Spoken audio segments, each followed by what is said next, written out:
We're talking about water here and why it is important. First of all, water is actually globally scarce, as a context is important. Just 2% of the world's water is fresh water. Even though you see a lot in the ocean, a lot of stuff, you know that it's not actually usable. But by 2050, over 50% of the world's population could be subject to water stress. And if you look at the on the chart on the right side of the screen, you see that currently up to a quarter to 40% of the population globally is already under water scarcity. It's exposed to water scarcity, and by 2050, this is going to be over half, right? So over 4 billion people will be exposed to water scarcity. And this is not just about Africa, Middle East, and other places that are water scarce naturally. We're talking about 2.9 billion in South and East Asia as well. So this is a very important context to set. Now, climate change, as a lot of you will also know, is exacerbating a lot of these climate change, a lot of these issues, natural resources issues, especially in water. So for every 1 degree Celsius increase in global temperature, a further 7% of Earth's population could face decreases in freshwater availability. And this is not just pertaining to what we talk about global phenomenon, we're also talking about it in terms of Hong Kong as well. In this chart, you actually see that the annual mean temperature recorded in Hong Kong has actually risen quite substantially. So it's a city that is also susceptible to climate change effects, and we're actually in a very water scarce location. Now, just to remind everyone, if you search on the web, you find photos about water scarcity in Hong Kong. And in the 60s and 70s, I think some of you are actually from that era. I actually remember when I was young, I wasn't one actually carrying the water, but I did line up to fetch water when there was water scarcity in Hong Kong. So we're in a location where there isn't a lot of natural resources in terms of water. Now we have sort of solved that problem via importation, right? So just to remind everyone, we are in a water scarce environment, right? Don't look at all the water around you. Don't look at the fact that you turn on the tap, there is water. But we're in a water scarce region. We actually have less water per capita than parts of Middle East and Africa. That might be a surprising fact to you. Now, just looking at what actually happened to create what the report's name is, the illusion of plenty, you could see that on the right side of the left side of the chart, you see all the way from the 60s where we're relying on water supply, local water supply. We actually, in the mid-80s, increased our importation of water quite substantially. Until a point we become really reliant today, where local water supply is actually a minority, is a very small percentage of the water that we use every single day. So you can see the Hong Kong-Guangdong agreements, where we're actually in the 60s, we're doing just 23 million cubic meters of water importation. Now we're at probably 800, and our ceiling is 1,100. We'll talk a little bit into pricing and all that, but the important part to remember is that this importation and reliance of water from Dongjiang is creating an illusion of plenty. It seems like we have a lot of water, but we actually don't have a lot of water. But we're using a lot of importation to create that illusion of plenty here. Just to look at the Dongjiang, this is the one river that actually is not in the exclusive use of Hong Kong. It actually serves 7 other cities. So 8 cities in total, including Hong Kong. And we're at the furthest end of it. We actually have a bit of privileged access. This river actually serves a very, very large and growing population with very, very high economic activity. This particular region, if you look at the 8 cities' usage of water, you can see that actually all the way from Heyuan to Huizhou, Dongguan, Guangzhou, Shenzhen, and Hong Kong, all uses a lot of water, right? So Hong Kong is actually just one bar here. The maximum that they're using under agreement is 1.1 billion cubic meters. We actually use only 800. But if you look at us compared to the other cities like Shenzhen, Guangzhou, they actually use more because the population is greater. Now, all of this is sustained by one river, right? So naturally, you would be concerned whether or not there's sustainability in terms of water quality, in terms of drought periods, about whether or not this is sustainable for us.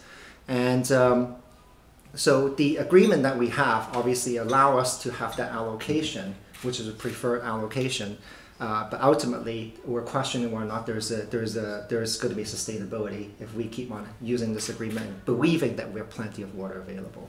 If you look at our usage for so water volume received from Dongjiang, which is the bars, and you look at the price that we're paying for water in the past few years, in the red line, you can see that since 2008, with the new package deal lump sum, we've been paying increasing amount of money to purchase that water for security. Now, at the end of the day, it's in the press very recently, obviously, and throughout the last couple of years when we were talking about the Dongshan agreement, that Hong Kong is paying for an agreed allocation regardless of how imported. Is that fair or is that not fair? Now, the one thing to remember, though, is that to actually have this agreement in place, in light of the 7 other cities we're competing water with, it's actually in a privileged position, right? You're paying a lot for water because you need that supply, or at least we perceive we need that supply. There's more to it, right?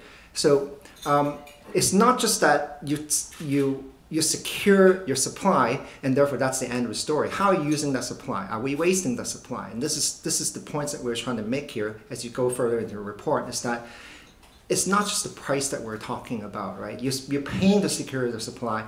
You're paying for it so that you have actually other regions will give you priority for use of water. But at the end of the day, are we responsible in using that water?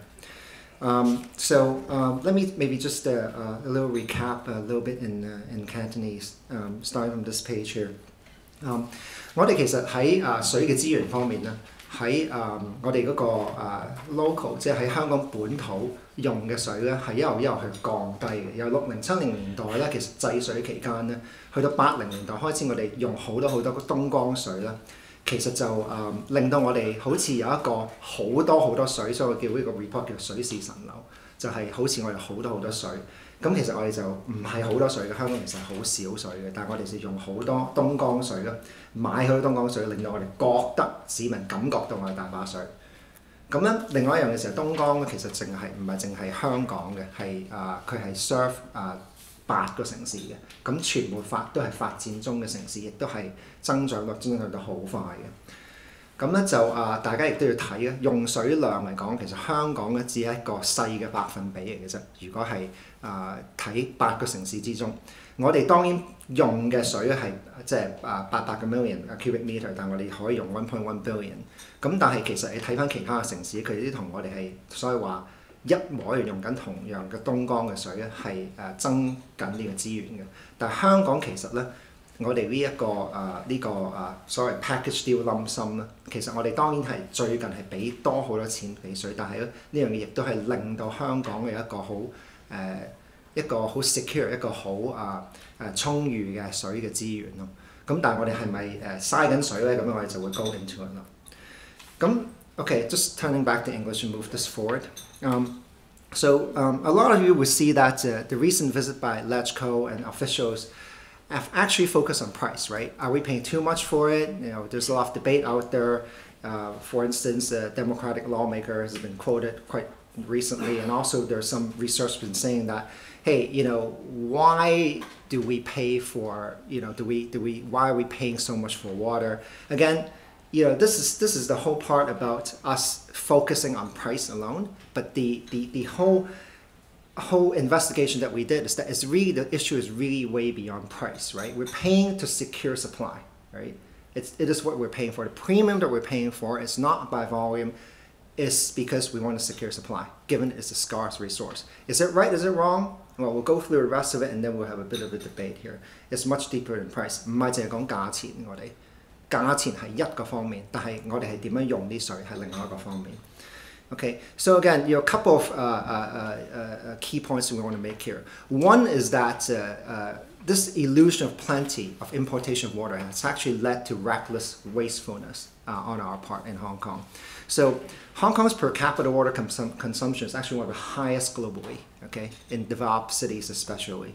And up to 1/3 of Hong Kong's water is lost through the system, through leakage in government mains and private property, inaccurate metering and theft, right? Which is up to 1.35 billion in lost revenue.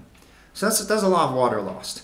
And also our water governance and management strategy doesn't actually have a conservation and sustainability mindset. Obviously, we do mention it in the total, the TWM, the water strategy that we have, but we are not holding ourselves accountable for targets for reduction on a per capita basis of water use. So what has led to is that there's a high cost of water due to wastefulness. So it's not the beginning of the water problem that we have. It doesn't start with the fact that we're paying a lot for it in the first place, right? What it is that we are actually wasting a lot of water. And that's the reason that we're paying a lot for it, because we have to secure supply. So lack of conservation and leakage has led us to wanting more on the supply side, to lock down supply, and therefore we feel that we need to lock down the supply, right? Now, we are questioning whether or not this kind of a policy is sustainable going forward as your neighbors, meaning the other 7 cities in the PRD, are developing, right? And Dongjiang becomes increasingly stressed. Are you then able to sustain this kind of agreement regardless of what you pay for? Okay. Now let me go into this just to repeat a little bit in Cantonese too. 我哋其實市民咧對水嘅資源咧係唔係好認知嘅，即係當然你70年代60年代出世嘅人或者個居住過嘅人咧會覺得係知道香港係缺水嘅，咁但係咧而家大家已經係因為咁多東江水嚟到啊，香港其實嘅人均用水量咧係全球嚟講咧係佔咗好高嘅比重嘅，係一個比較高嘅。咁第二咧就係咧有近1/3嘅人咧。1/3嘅淡水咧，嘅淡水咧，嘅 fresh water 咧，就係因為政府或者私人嘅水管泄漏咧，就令到有好多嘅流失嘅。咁呢個令到香港政府咧損失大約13.5億嘅港元嘅收入嘅。嚇，呢個係好昂貴嘅一個支出嚟嘅。咁嗱，水嘅管治咧同埋管理嘅策略咧，缺乏一個保育同埋可持續發展嘅心態啦。咁咧令到我哋政府亦都冇一個具體嘅保育嘅指標去令到我哋對於水嘅資源有一個好負載一個比較一個好嘅責任嘅。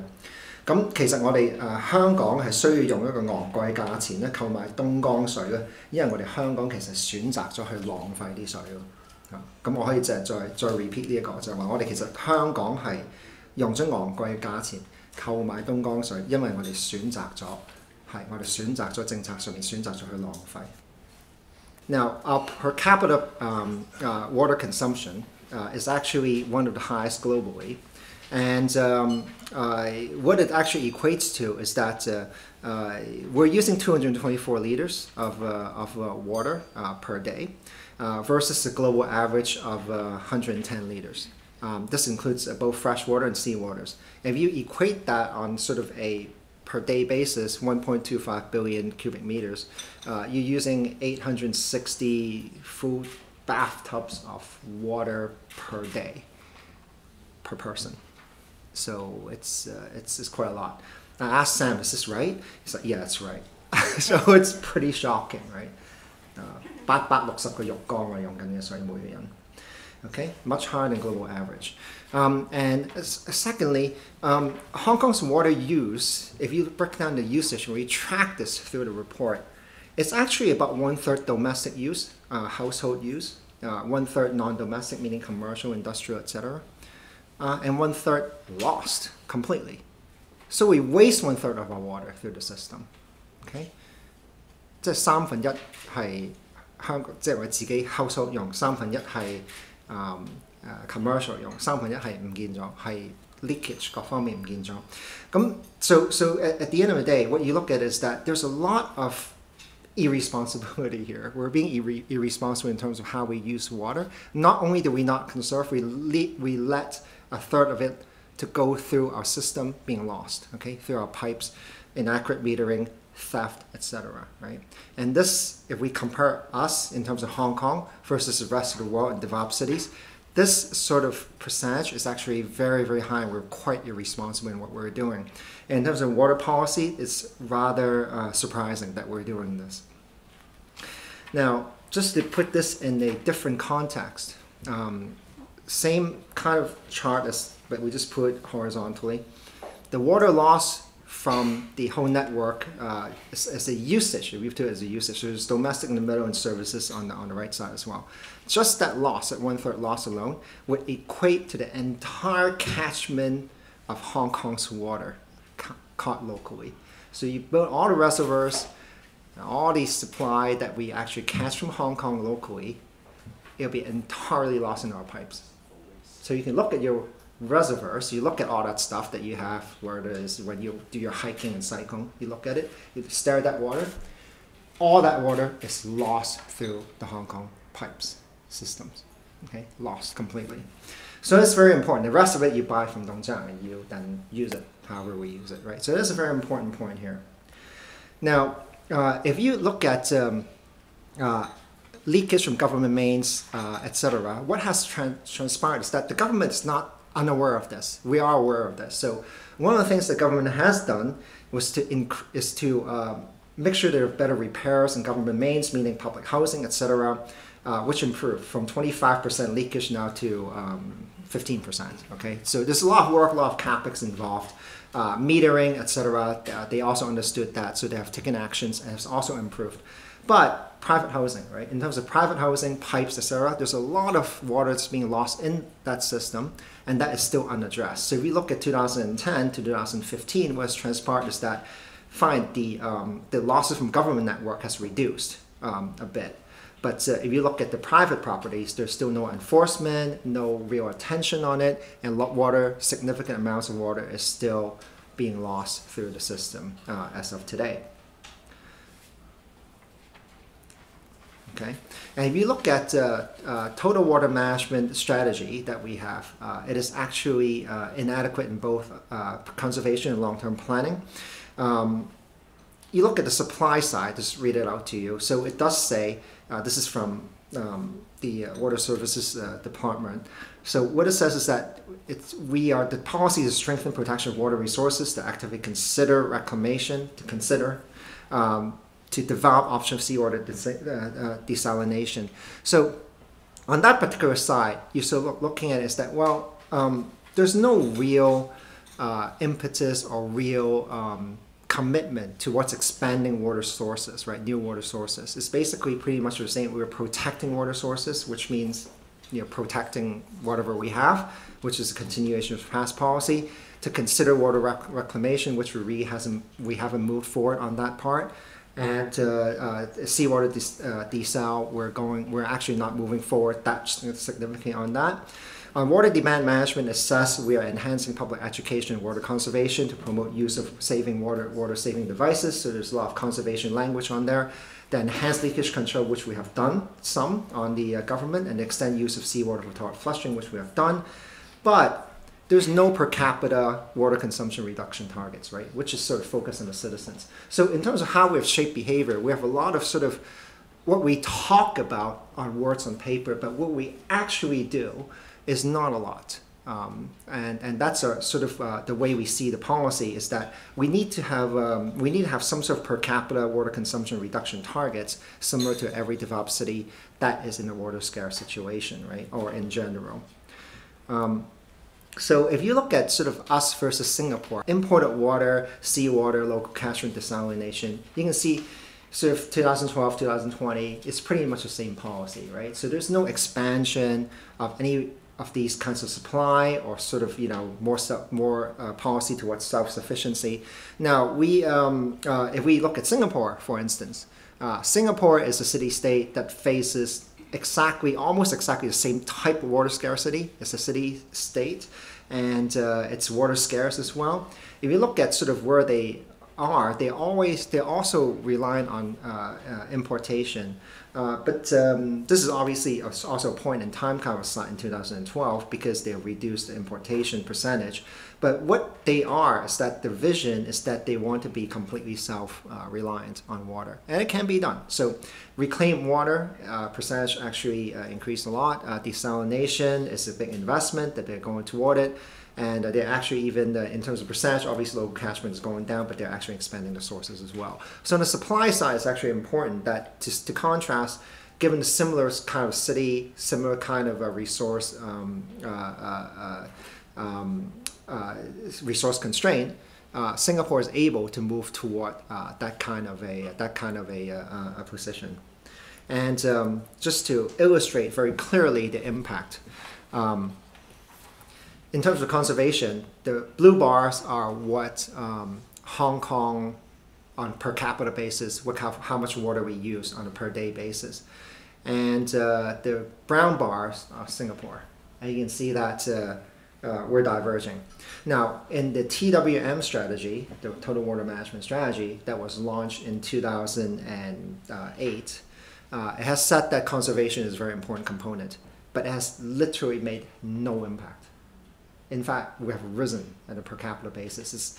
Whereas your population can say that, well, if your population is increased, then therefore your water usage is increased, maybe there's an excuse. But in a per capita basis, we're still increasing our water usage. Then therefore, we're just literally saying what we're saying, but not doing what we're saying, right? And given the same situation, how is it Singapore able to reduce the per capita consumption, right? It takes some commitment to do education and have some good policies out there to ensure that we're reducing per capita usage. And once you're reducing per capita usage, you're reducing your wastage and through water leakages, then we can talk about pricing, right? If you look at Hong Kong, everybody would not necessarily think water is cheap and all that, but if you compare it objectively across the global cities, Hong Kong actually has a tariff system that is much lower. Our tariff overall is a lot lower than other global cities. And if you look at our tiers of tariffs, you can see that there are 4 tiers. First tier is free, so everybody has an allotment. Second tier is 4.16. Second tier is 6.45. The last tier is 9.05. Now, it's important to talk about the structure, right? This is a typical structured water tariff all over the world to actually encourage conservation. So if you use more water, you should pay for more water per liter, right? That makes sense. Yeah? But in terms of how this was done, it was actually done in 1996, right? So 4.16 in the second tier is actually the cost recovery price for water at the time. And now it's 2017, so it's 21 years later, and water is still at this level. Now, at the highest tier, 9.05, you're still not at cost recovery level, okay? So we are literally subsidizing, whereas we're talking about the 4th tier being a punitive tier in terms of a water waster. Let's talk about water waster. People like to take, baths all day, like to run the tap water, just don't care about leakages. You talk about really penalizing that person. You're now saying that you're not even recovering cost at the most punitive level, okay? We're not advocating, we're raising water tariff across the board for everyone, right? Even the people who are in need, people who are poor. We are saying, however, this tariff system in terms of structure doesn't work because it's not encouraging any conservation, because it's not even a cost recovery, right? So it is important to make that note, okay? So maybe before I go to some of the last 2 slides I have, I'll roll back and talk a little bit in terms of the Cantonese, if that's helpful. Very quickly. 第一咧就係咧想講翻就係話咧，我哋嗰個用水量咧，其實咧喺全球之中咧係好多嘅。我哋用緊224個每公升用224每日，但係全球咧平均咧大約110嘅啫。咁如果講翻我哋水嘅用嘅地方咧，其實1/3咧係家居嘅，1/3咧係非家居啦，用水啦，即係講緊commercial 嗰啲咯。但係咧亦都有1/3係完全係泄漏咗出嚟嘅。咁呢個係我哋覺得一個嚴重嘅問題啦。咁另外咧我哋如果淨係講流失嘅水量咧，係基本上咧係等於我哋本地集水區所有儲到嘅水。即係等於我哋全部喺我哋嘅水塘各方面嘅水儲到嘅水咧，係完全咧喺我哋嗰個供水系統嗰度係流失晒嘅。咁另外就話我哋當然我哋見到香港政府亦都有做好多嘢關於係呢個漏水嘅問題啦。咁喺啲公共屋邨各方面咧，其實都有一啲措施咧係會檢討同埋咧跟進呢啲問題。咁亦都有一啲好嘅進展嘅。咁但係咧喺私人物業裏邊咧，係基本上係冇進展嘅。大家見到我哋而家睇翻2010到2015年咧，基本上見到私人屋苑咧嗰個漏水嘅情況，基本上係冇改善嘅。係啦，咁呢個就唔多講。我哋講基本上就話，我哋而家講緊供應同埋呢一個需求管理咧，其實香港係有好多地方不足啦。最主要係講嘅就係話咧，我哋一個平均人均嘅用水量咧係冇一個實際嘅指標去點樣去係將佢下降嘅，將每人嘅人均嘅指標用水嘅指標係下降嘅。咁亦都冇一個水資源嘅一個檢討啦，去睇下點樣去開拓新嘅水嘅資源嘅。咁另外，如果我哋睇翻香港同埋新加坡嘅比較咧，政策方面咧，會見到咧就係話咧，香港基本上咧個政策咧水嘅供應咧係唔會改變嘅。2012到2020年咧都唔會有咩改變嘅。但係如果我哋反之嚟講，新加坡一樣缺水嘅地方，又缺水嘅一個城市咧，佢哋基本上咧係講緊咧係自給自足嘅，係有一個政策係自給自足嘅。咁亦都見到咧就係話咧，我哋喺人均嘅用水量方面咧，由嗰我哋嗰個全面水資源管理策略開始嘅時候開始睇咧，其實我哋香港人均用水量咧係冇下降到嘅，完全。即係當然我哋講話我哋要節約用水各方面有好多education 好多 promotion 話我哋要做呢樣嘢，但係其實基本上咧我哋係冇慳過水嘅。但係反之新加坡咧係一路有節約用水嘅，人均嘅用水量咧係一路有下降嘅。咁亦都講翻水嘅費用咧，就係話咧香港其實咧如果講水費嚟講咧，基本上咧就係咧全球嚟講咧都係比較做偏低嘅。咁亦都我哋講翻嗰個水費嘅機制咧係鼓勵唔到水資源嘅保育嘅。我哋1996年開始做一個水費嘅機制嘅時候咧，係喺第二等嘅即係 Tier 2嗰度咧4個1毫6咧，基本上咧就係所謂講一個叫成本回收嘅一個價格嚟嘅 cost recovery。咁而家已經2016年咧，咁基本上我哋嘅水嘅成本咧已經係高咗4倍嘅。咁但係我哋最貴嗰個第4個 tier 咧，都係完全不能夠咧係做到一個令到大家可以對水資源有任何保育嘅一個效果嘅。Okay, just the last 2 slides here. So this is all in a report and some of the actions that we want to consider in addressing water policy issues. One is really talk about rethinking governance and water governance, especially establishing long-term water policy. So we need to be holistic in looking at this thing. Now, whereas we're talking just about supply, we're very supply focused, we have supply of security, paying a lot for water.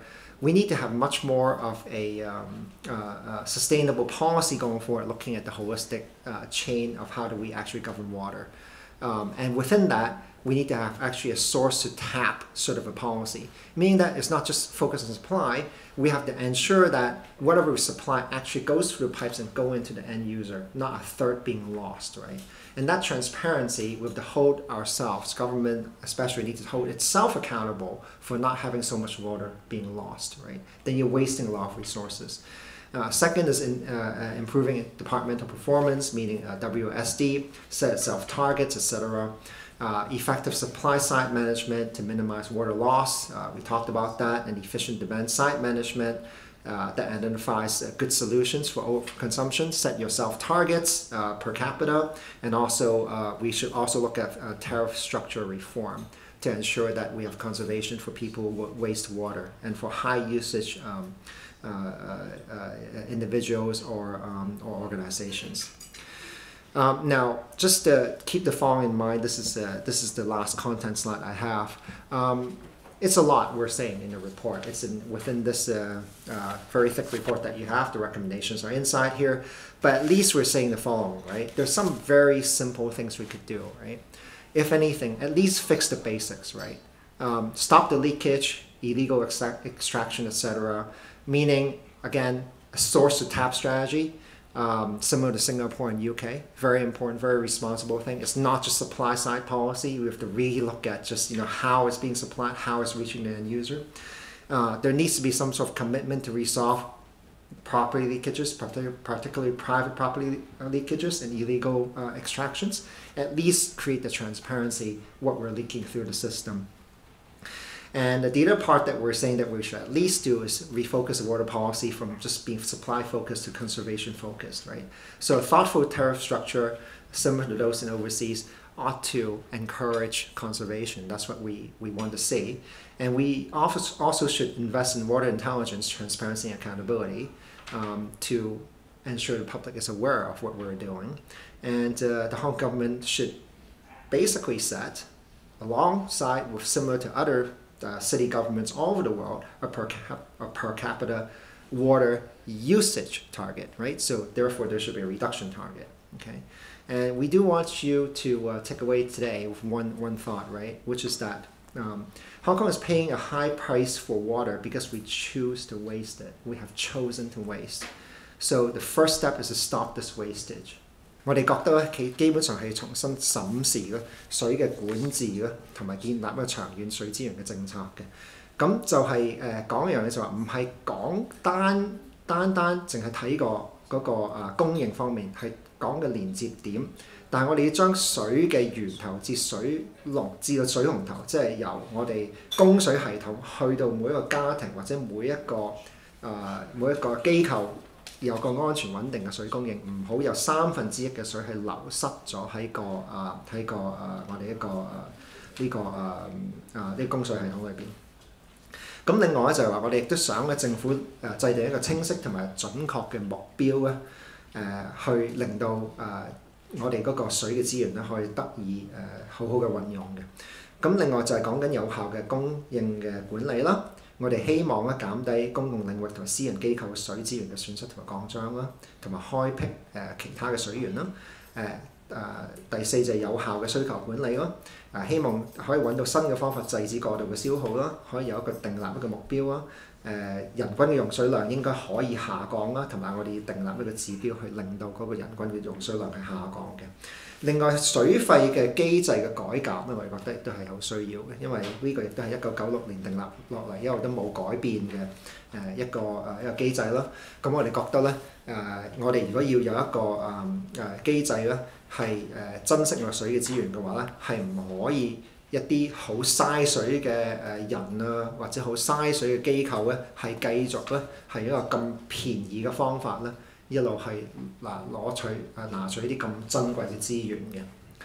咁最後一頁啦，我哋都講話其實我哋當然喺嗰個報告裏面咧會好詳細咁講我哋頭先講5點啦。但係咧我哋覺得咧喺今天嚟講，我哋覺得有啲好簡單嘅嘢，亦都好想政府或者大家可以考慮嘅就係話解決最根本嘅問題，就遏止一個食水嘅泄漏啦，同埋非法取水。各方面嘅，咁建立一個好似新加坡同埋英國咧源頭到水龍頭嘅政策啦，基本上就係一個即係唔好漏水嘅政策啦，同埋堅持咧要解決私人物業食水泄漏同非法取水嘅。咁咧，我哋嘅水資源政策方面咧，我哋就唔應該咧淨係聚焦喺食水嘅供應嘅方面嘅，我哋應該關注埋食水嘅保育嘅。譬如採用類似海外城市嘅水費制度啦，鼓勵食水嘅保育，即係唔好揾啲嘥水嘅人繼續嘥水啦。咁就投資係智慧用水啦，資訊要透明啦，有個問責機制同埋多啲公眾教育嘅。咁亦都係香港政府應該訂立啲清晰嘅目標，減低人均嘅用水量。咁最後我哋想講到就話咧，當然我哋講到東江水買係咪貴啊，各方面應該點樣啊，到我哋呢個2017年應該點樣去同政府應該點樣去同廣東省去即係檢討呢個 agreement 啊。其實我哋講咧就話咧，香港其實咧我哋為呢個水嘅資源付出好高昂嘅價錢，因為我哋選擇咗去浪費啲水嘅。咁我哋第一步咧，其實應該要做嘅就減少個浪費。假如我哋減少個浪費，我哋基本上就唔需要係俾咁昂貴嘅價錢去將呢啲供應咧係鎖死喺我哋嗰個喺香港呢個本土上面嘅。咁啊，多謝大家。